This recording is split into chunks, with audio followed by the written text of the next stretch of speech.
isn't it? Wildly that every single person is motivated wholly by commission, and I don't think that is always the case. Don't get me wrong. I think many of us, of course, we're not charities. Sometimes one day a week. But why are they being a commission related? Why not going to the priesthood then, rather than state agency? But you're also making a wild assumption that everybody is in a commission-based role. There are hundreds, if not thousands, of estate agents out there now who are in.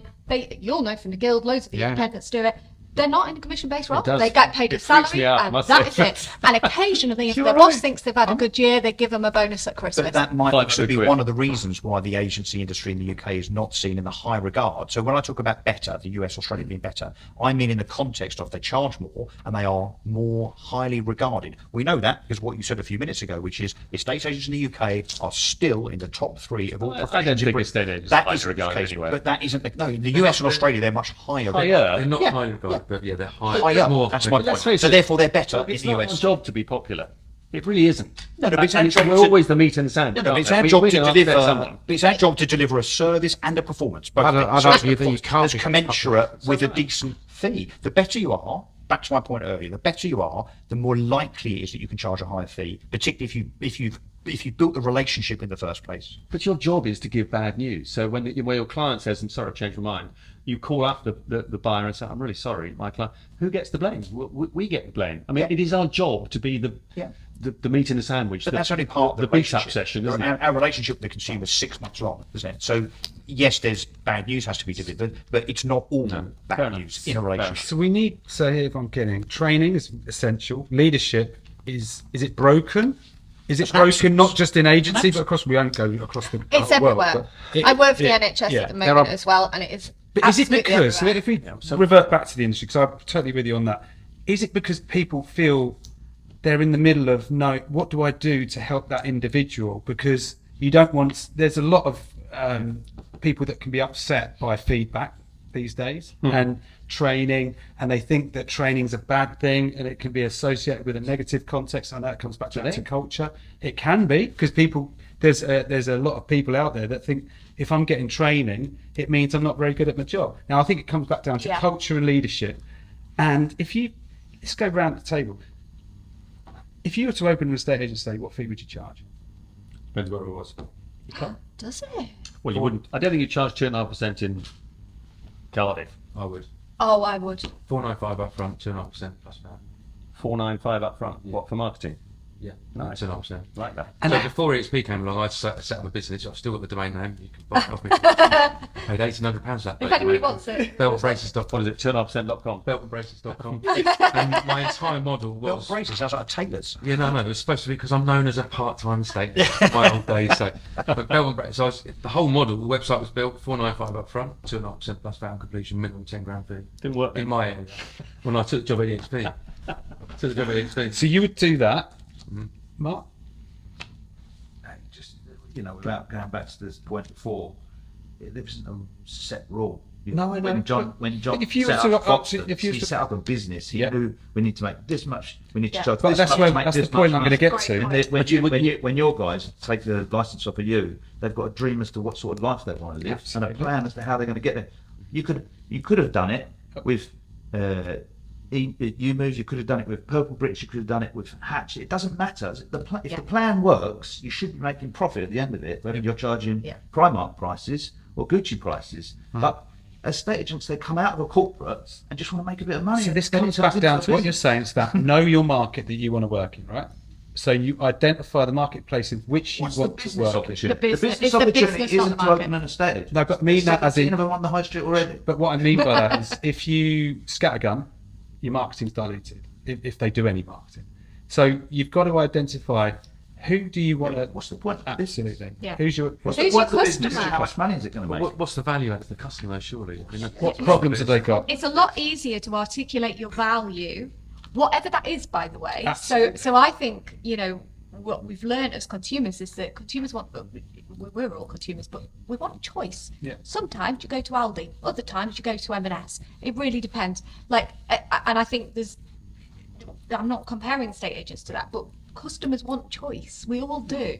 So to Mark's absolutely bang on there. Let's just say if you want to charge a low fixed fee and that is your business Come on model, about it. crack on You with decided. it, get on with it, do it, and all the other people should not moan about it either. No estate agents should, but the amount of estate agents that still blame online estate agent, That's whatever that mindset, is, right? it for their demise is astonishing. Where because online if you- has never been more than 7% market share. Yeah, Well, no, but- it's ridiculous.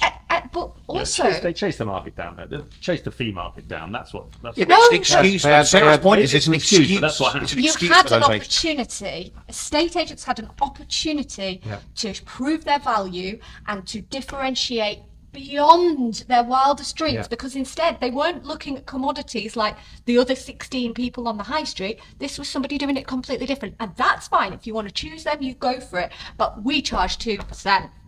In 2005, there was an agent that opened in Winchester called 1%. Sorry, Gary, if you're watching. And I used to go on valuations. I'd say, so let me get this right. You're prepared to pay Gary 1%? And they'd say, yeah, we are, yeah. I'd say, that's brilliant. Because by the time I finish, you'll want to pay me 4%. So it is mindset and it is skill set. And knowing what you want to achieve as well, and who you want to work with. And I think this is the thing. How many times have you heard you can't please everyone? But what does estate agents try and do? They try and Totally please right. everyone. And why are you doing The that? best You know? example is hamburgers. Like, you can't get any more commoditised than a hamburger. You do like hamburgers Right? here, Mark. You cannot get more commoditised than a hamburger. such Well, how are five guys able to Guys, charge £8 for a hamburger? yeah, that's true. Oh, How no. very good. How is that possible? The quality is there. Right. Whatever it is, whatever the reason is, Yeah. there's psychological reasons, there's point. logical reasons, but the point is, you're not going. There's nothing more commoditised than that. No. You can get one in McDonald's for 99p. Well, I think they might have put it up a bit, but so how is that possible? Do some research, figure it out, and make a business. Yeah, it's And fair. have a marketing plan. Great. Going back to Russell's point, the nurturing is so important. But so many agents I talk to, they go, right, let's get this nurturing thing in place. I'm like, awesome, because they're like, because we're different. It's like brilliant. Look, and then you go, and then you say, great, what are you going to put in your content? They're like, well, we've got to do content. I'm like, yeah, but it's not a problem for you, right? Because you're different. Oh, Yeah. Yeah. And and that's then the it's problem. stuck. And then I go, maybe I could just, I don't know, get some off the shelf content. Yeah. Like, yeah, you could. I mean, because you quite did this the to same. stand out to start with, remember? But yeah, you could use the same as everybody else. Why not? And then the next conversation further down the line is, I don't know if that works. It's like, really? You don't think that works? Saying the same thing as everyone else. But you haven't got the time to talk about yourself, but you are different. And it's an endless circle that all goes all the way down to you never had a plan in the beginning. So the plan's built around a vision. Vision and a clear plan is the mission. How are you going to get there? And how many businesses have you mentored or been around and you've asked that question? What's the vision for your organisation? What are your aspirations? And it starts there, because let's be honest, if you haven't got that, if there's no point, there's no The good news is they all actually do have it. What is They it? just don't know it. Oh, Like, sorry. You actually have Yeah. to sit with them and go. Yeah. You have to be as harsh to go. What's the point of your business? And they go, oh, we should sell houses. Make good money. And you go, okay, look, what's the point? Well, and they flaff around for a bit, and eventually it usually ends up with service. You go, what does that actually mean?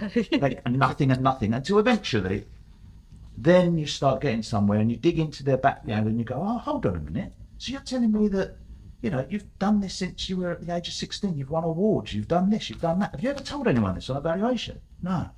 Okay. Maybe that'll help. Maybe we should. It should be different. It's to the point earlier, they don't know what differentiation is apart from arguing over fee and very, very quickly in seconds giving in. They don't build a relationship and they don't have differentiation in terms of why someone should pay 2.5% as opposed to 1%. That's not that hard.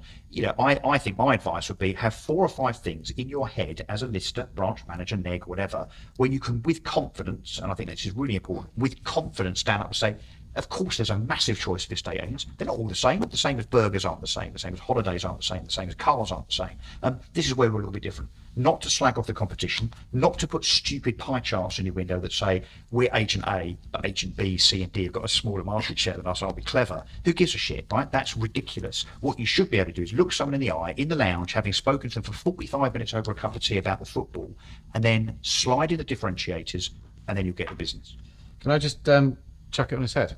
Chuck it on its head. Because we're hearing everything that agents aren't very good at. Yeah. But I would challenge and say that there are some brilliant agents out there in the marketplace, and many of them are in the guild. That's not a pitch, but it's just the truth. All of them, if not. All of them, if not. And I've just written down what's consistent with them: passion, hard work, because it is bloody hard work. Leadership is for me one of the most important things. Training, a narrative. So we can call it the elevator pitch or the narrative. What's the story?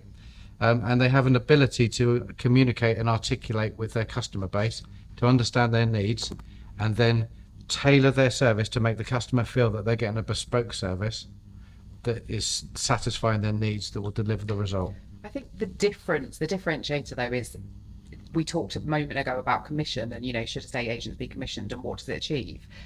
Actually, estate agents need to want to be estate agents. They need to want to spend every day helping people move house. That needs to be what drives them. Commission is great and rewards and all the rest of it, but if you genuinely don't want to do that, if you genuinely can't be positive, answer the phone, stand up when people come in, and just genuinely show up, then that's the issue. Absolutely.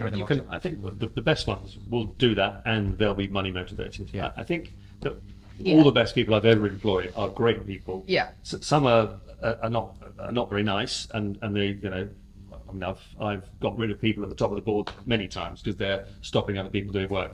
But the best agents they care a lot, and they're very good at what they do. They work very hard, but they are money motivated, and they really my worry with no commission or pooled commission, it sort of freaks me out really, that you don't really get to you don't find those one or two people that want to shoot the lights out because they're being held back, because however hard they work, they're going to get a bit of the pool. But if it doesn't matter, if it's the Mark's point, if that's your strategy to have pool commission, of course, that's okay. Yeah, absolutely, because that's a cultural thing within your organisation. Yeah, it wouldn't be the way I'd run my business, and hasn't been the way I run my business. That's perfect, isn't it? But if I was in London, there's no chance I would run a commission business. I think it definitely is.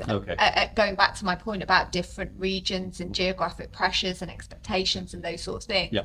I think there's a legacy, particularly in London.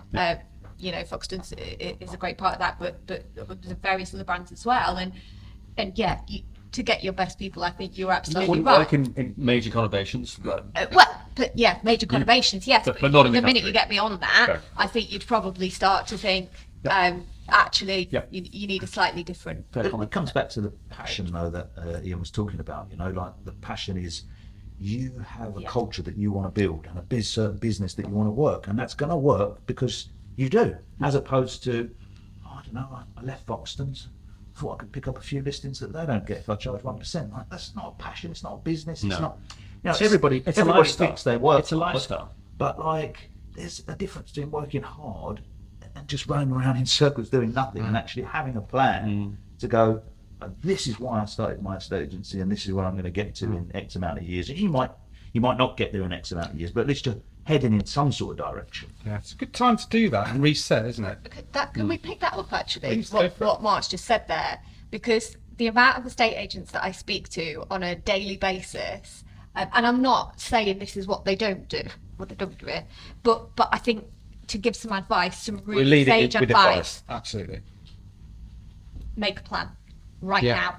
Take some time, take Great. a day, get out of your office. Don't sit in the front office trying to do it when the phone's ringing. Get out of the office, take your key members of the team if you need to, consult with them beforehand if you need to, take your accountant with you if you must, and make I'll do that next. not advisable, and make a plan.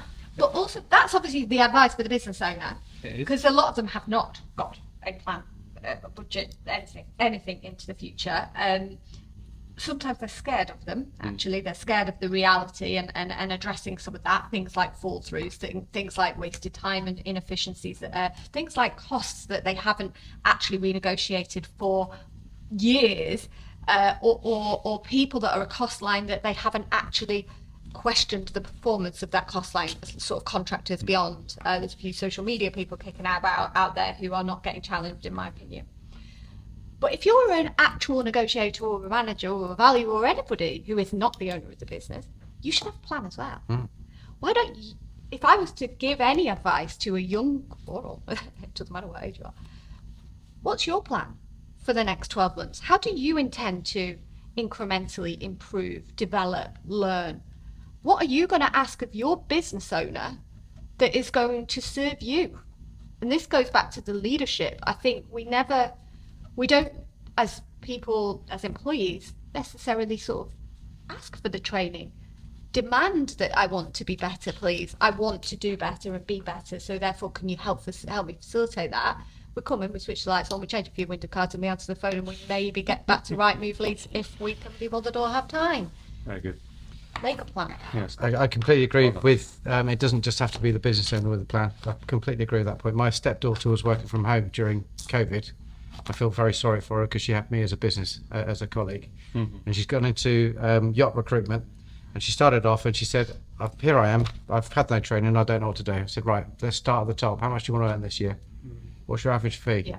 How do you do it? We did a cascading model going down into how many jobs do you need to get? How many placements do you get? How many do you need to BDM? How many calls do you need to get? Yeah. And we did it, and then we worked it all through. To a daily basis. To a daily basis, yeah. We even went more than that. And I'd walk in, make a cup of coffee halfway through the day. Right, how many BD calls you made today? Only 2, not enough. Get on the phone. All right. And I'll go make a cup of tea, walk out. That's accountability to the plan, which is where it gets powerful. Yes. Because having a plan is worthless if you haven't achieved it on day 2, and no one, including yourself, is holding you accountable to that. Most estate agency businesses set out with a plan, started with a plan. 2 months in, they probably weren't achieving the plan, and they didn't look themselves in the mirror and say, we've got an issue here. Well, maybe because they don't think that their ability and their ambitions line up. So in other words, my ambition is to earn, let's say, 100 grand. Oh, actually, I've got to make 20 calls a day to do that. Well, I don't want to do that. Well, okay, fine. You need to realign your execution, your ability, your appetite some honesty with your ambition. Yeah, and I sometimes don't think to your point, they go down into the granular detail enough. So it's like, I want to make 100 grand this year. Yeah. Okay, and listen, I want you all to make 100 grand this year and the rest. But you kind of have to do daily stuff to get there. It's like if you want to win the lottery, buy a ticket. Yeah, right. Okay, that's the most simplified analogy ever. But yeah, you're absolutely right. Like you can't just assume that you're going to earn 100 grand because you like put a board outside a house and wait for the phone to knock. There's two parts to that as well. There's the staff part that you mentioned, where estate agents, I can't find the right people. You're going to have to get over that. You're not going to find the right people.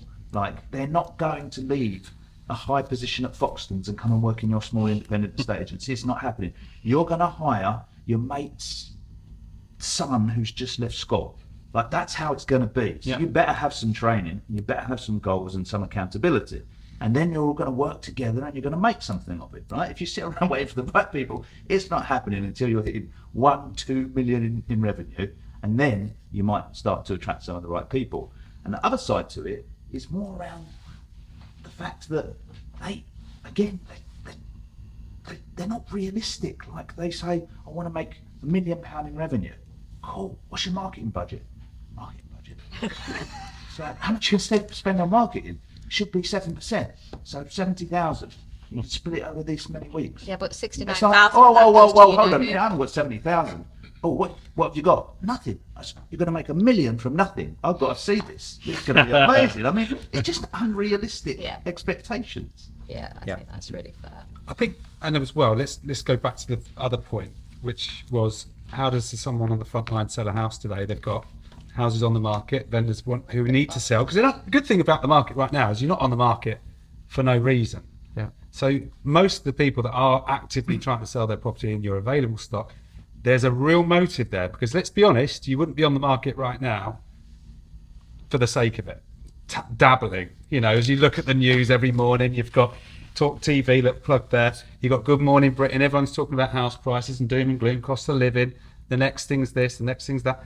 There's pretty much no point being on the market if you're just dabbling. So the good thing is people are. Well, this is the point. So what does selling a property look like today? You have to identify those, I think. We used to, back in the good old days, back in 2004, we thought the market was going to go that way, and it actually didn't. It went back up that way. Do you remember 2004? Yeah. The olden days. The olden days, yeah.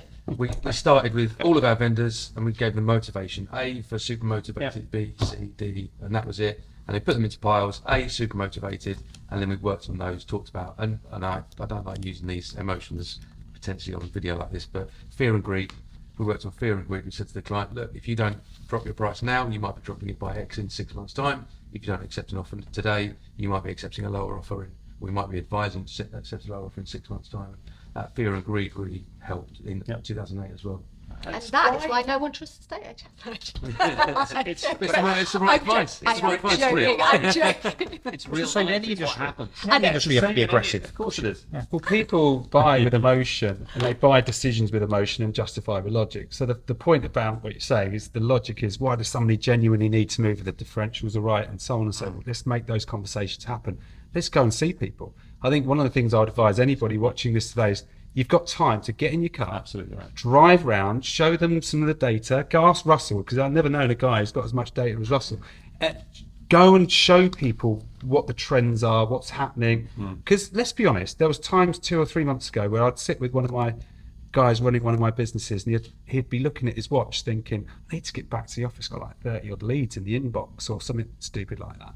And now he sits with me on a Monday morning, and he's not in a rush to go anywhere because there's no one there. There's no one in the inbox. So, But that is the absolute 100% biggest problem in this It industry, totally is is. because the inbox If is we're empty, live, so we all go, we've relied. Oh. And now, guys, can I just finish this point just quickly? You don't really understand someone until you spend some time with them. And motivation changes by the day, by the week. And one of the things I would say to anybody that's watching this at the moment is, you've got to treat a vendor visit, we call it, like a valuation. It's as important. If you've established the market that they're in and it's not reacting and there's no chance, but stuff's still selling, there's a bit less, but there's movement there, where do we need to go in order to change your strategy? Instead of calling it a price reduction, a little bit of advice, call it a price strategy change, because it doesn't necessarily mean you're changing your outcome. You're just changing how you're going to get there. And I think this comes back down to skill, which comes back down to training. But these guys on the front line aren't hearing that. What they're hearing is a lot of pressure because the results aren't there at the moment. And the results aren't there because they don't know how to deal with the people that are genuinely in the market to move. But can I just suggest as well, though, that if the average agent has, let's say it's whatever Rightmove say is now, the average is 35 properties per branch on the market. 23. 23, right. So how many of those, regardless of market, regardless of sentiment around the media, how many of those properties were put on the market at the wrong price in the first place? Correct. How many of these properties are genuinely being overvalued? Wrong right? price in the wrong way. And then, whether you valued it or you inherited it from another agent, to your point, how many agents are going round to their vendor base with comparables 9, 10, 12 weeks into the instruction? So not on the valuation only, but going around later and saying, hey, we need to talk about strategy. Here's some data based on, not Rightmove for sale prices, but based on sold prices, HM Land Registry and so on, and saying, hey, look, I think we need to realign a little bit here because, and then again, data, research and so on. And that owner then realizing that the market is perhaps not quite what they thought it was or what they were told it was by XYZ agent.